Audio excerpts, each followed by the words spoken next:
এই মাইজভান্ডার দরবার শরীফ আদবের দরবার, মাইজভান্ডার দরবার শরীফ প্রেমের দরবার, মাইজভান্ডার দরবার শরীফ ভালোবাসার দরবার। মাঠে দুই ধরনের আলেম আছে, নাবালেগ আর বালেগ। যে সমস্ত বালেগ আলেম আছে, মাইজভান্ডার দরবার শরীফে আসতো আল্লামা জালালউদ্দিন আল কাদেরী রহমতুল্লাহ আলাইহ, আল্লামা মুফতি ওবায়দুল হক নয়মি রহমতুল্লাহ আলাইহ, আল্লামা ইমাম হাশিমি রহমতুল্লাহ আলাইহ। তারা কি নাবালেগ আলেম ছিল? না।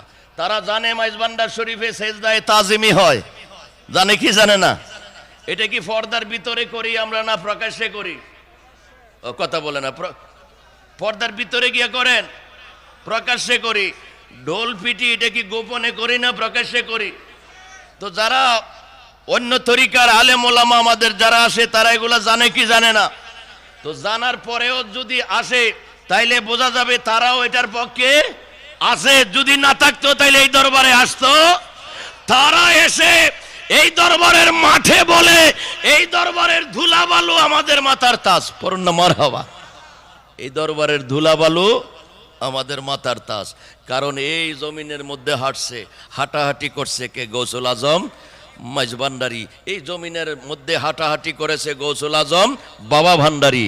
তাদের কদম লেগেছে এই মাটিতে, তাদের কদমে পাক লেগেছে এই মাটির ধুলাতে। এই ধুলা যদি আমার সিনায় লাগে, এই ধুলা যদি আমার কপালে লাগে, আমার তকদির খুলতে দেরি হবে না।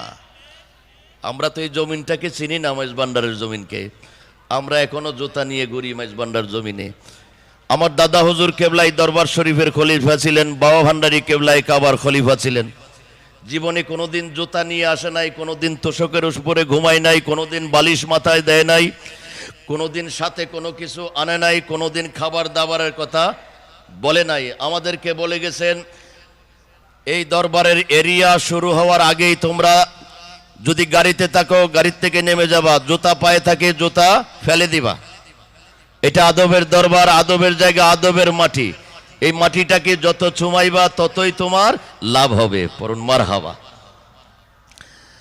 তো তারা তৎকালীন সময়ে ওলি হয়েছে, গৌসুল আজম মাইজভান্ডারীর নজরে ওলি হয়েছে। তাদের মধ্যে কেমন আদব ছিল, তারা আদবের সাথে আসছে। আবার আমাদেরকে ওসিয়ত করে গেছে যে গৌসুল আজম মাইজভান্ডারীর কোনো আওলাদের ঘরে যদি আজকে সন্তান হয়, এই সন্তানটার বয়স যদি 6 মাস হয়, তাকেও তাজিমি সেজদা করতে হবে। পড়ুন না মারহাবা।